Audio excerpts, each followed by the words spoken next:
आज यानी कि शुक्रवार 9 दिसंबर को श्रद्धा के पिता कैमरे के सामने आए।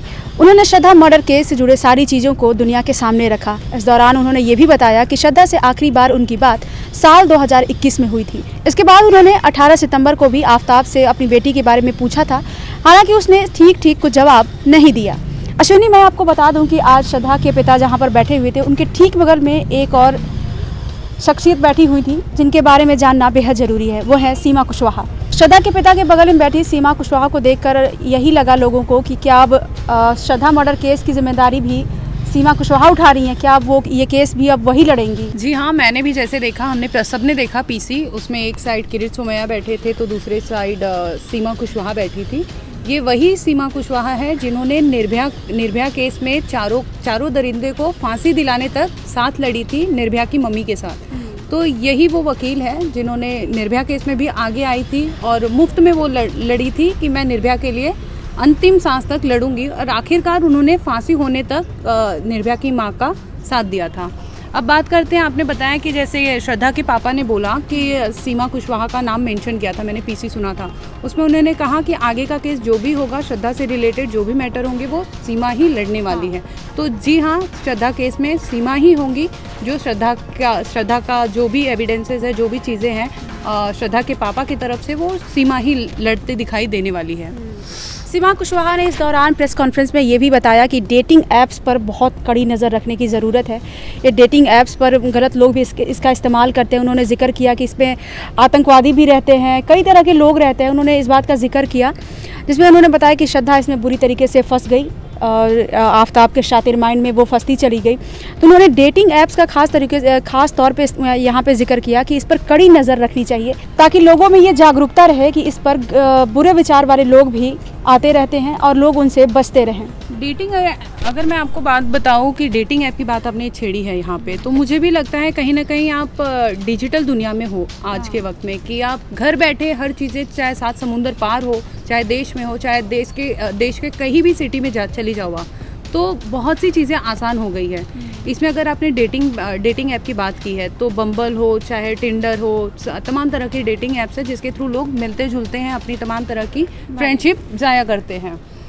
तो सीमा ने बिल्कुल सही कहा है यहाँ पे कि डेटिंग ऐप पे निगरानी रखना बहुत ज़रूरी है। जैसे आफ्ताब के केस में इन्होंने बम्बल को नोटिस लिखा था, ये लिखा था कि मुझे आफ्ताब की डिटेल्स चाहिए, क्योंकि तकरीबन 20 से ज़्यादा लड़कियों को वो डेट किया हुआ है बम्बल के थ्रू। तो यहाँ पे ये नहीं कह सकते कि डेटिंग ऐप को हम ब्लेम नहीं कर सकते, हाँ, लेकिन इस पर निगरानी रखना बेहद ज़रूरी है। चाहे वो आप आइडेंटिफिकेशन हो, आधार कार्ड हो, चाहे जो भी हो, वोटिंग कार्ड हो, एक ऐसी चीज़ें आपको रखनी चाहिए कि वो बंदा सही है कि नहीं है, वेरीफाइड है कि यूज़र वेरीफाइड है कि नहीं है, क्योंकि बहुत आसान है किसी को भी यूज़ करना डेटिंग ऐप। और आप इंडिया में बैठे हो, चाहे पाकिस्तान में बैठे हो, चाहे अमेरिका में बैठे हो, तो वहाँ से भी बहुत अच्छे से नेक्सेस चल सकता है। तो मुझे भी लगता है कि इस चीज़ पे निगरानी रखनी चाहिए, कंट्रोल होना चाहिए। श्रद्धा के पिता ने जैसे इस केस को लेकर कहा कि आफ्ताब को कड़ी से कड़ी सज़ा मिलनी चाहिए, तो कड़ी से कड़ी सज़ा दिलाने के लिए सीमा कुशवाहा किस हद तक वहाँ पे उनके साथ खड़ी रहेंगी? क्योंकि इससे पहले भी जो कठुआ में हुआ था उसमें भी सीमा कुशवाहा आई थी सामने से कि ये केस मैं देखूंगी, या फिर इससे पहले बात करें यूपी में एक केस सामने आया था, उसमें भी उन्होंने कहा था कि ये केस मैं लड़ूंगी। निर्भया हमारे सामने ही है जिसमें उन्होंने फ्री ऑफ कॉस्ट ये केस लड़ा था। इसके अलावा भी कई ऐसे रेप केसेस हैं जहां पे सीमा कुशवाहा फ्री ऑफ कॉस्ट ये केसेस लड़ती आई हैं। स्टार्टिंग से ही वो पीड़ितों को सपोर्ट करती हैं, खासकर जो रेप पीड़ित विक्टिम होती हैं उनको वो बेहद सपोर्ट करती हैं, फ्री में केसेस लड़ती हैं। एक मुहिम भी चला रखा है उन्होंने कि वो उस तरीके से सपोर्ट करेंगी फ्री में लड़कियों को। इस बारे में भी कई तरह की खबरें आई कि सीमा कुशवाहा राजनीति में भी अब एंट्री हो चुकी है उनकी। वहाँ पे काफ़ी थोड़े बहुत विवाद भी उठे थे। तो अब इस राजनीति में आने के बाद ये उनका पहला केस होगा, श्रद्धा मर्डर केस है। तो किस हद तक वो इसमें न्याय दिला पाएंगी, क्या लगता है आपको, क्या करेंगी वो इस बारे में? जैसे यहाँ पे बात करें, एविडेंसेस की बात होगी, क्योंकि वकील है, कोर्ट कभी भी आपके एविडेंसेस पे बात करता है। ओरल सबमिशन कहीं भी एडमिसिबल नहीं होता। वो बात अलग है कि डाइंग डिक्लेरेशन में अगर पर्सन डाइंग डिक्लेरेशन, जैसे हमने निर्भया केस में देखा था कि डाइंग डिक्लेरेशन एडमिसिबल होता है, क्योंकि वो लास्ट गवाह बचता है विक्टिम की ओर से। तो ऐसे में आफ्ताब, श्रद्धा तो हमारे पास है नहीं अभी कि श्रद्धा अपनी गवाही देगी। अब बात करते हैं दोस्तों की। दोस्तों ने जितने भी दोस्त उसके साथ रहे हैं, उन्होंने बोला कि हमसे चैट कर रही थी। अगर श्रद्धा की हत्या 18 मई को हो गई थी तो ऐसे में आफ्ताब ने ही वो चैट कंटिन्यू किया है। एक बड़ा मतलब आफ्ताब के अगेंस्ट जाता है ये चीज़ें कि उसका मोबाइल कैसे यूज़ कर रहे थे आप, और यूज़ कर रहे थे तो आपने डंप कहाँ किया, ये चीज़ें आपको बतानी होगी। और बात करूँ मैं अगर सेकेंड थिंग की, तो बहुत से एविडेंसेस है, जैसे जितने भी गवाह हैं, श्रद्धा के जितने सारे फ्रेंड्स हैं वो भी आए हैं सामने, तो कहीं ना कहीं वो सब गवाहों को भी सीमा के लिए मजबूत कड़ी होगा कि सारे गवाह श्रद्धा के पास है।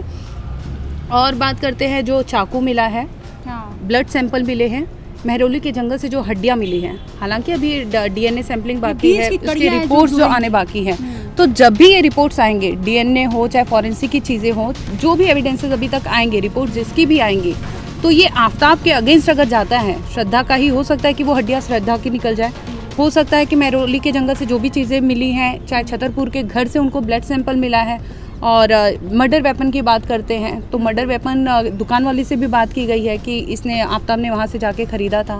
फ्रिज वाला हो गया, आफ्ताब का हाथ कटा था तो डॉक्टर ने स्टिचेस लगाए थे, वो डॉक्टर हो गया। तो तमाम ऐसे गवाह हैं जो आफ्ताब के खिलाफ है। तो ये भी हम नहीं कह सकते कि पुलिस के पास एविडेंसेस कम है। ज़रूर है कि आपके पास श्रद्धा की बॉडी आपको रिकवर करना बहुत ज़रूरी है, वो एक लैक ऑफ एविडेंसेस बोल सकते हो। और श्रद्धा का सिर भी मिलना उतना ही ज़रूरी है, श्रद्धा का मोबाइल भी मिलना उतना ही ज़रूरी है, श्रद्धा के कपड़े भी मिलना उतना ही ज़रूरी है, और मर्डर के टाइम पे आफ्ताब ने जो कपड़े पहने थे वो भी मिलना बेहद ज़रूरी है। सीमा कुशवाहा के बारे में मैं आपको बता दूं कि सीमा कुशवाहा पहले आईएएस ऑफिसर बनना चाहती थी। उसके बाद उन्होंने डिसाइड किया कि वो वकील बनेंगी, उन्होंने वकालत की पढ़ाई की। उसके बाद ये जो निर्भया कांड वाला केस था, ये उनका पहला केस था, ये उन्होंने जीत दर्ज की उस पर, और वह जो जितने भी उसके निर्भया के जो कल्प्रिट्स थे सबको फांसी के फंदे तक उन्होंने पहुंचाया।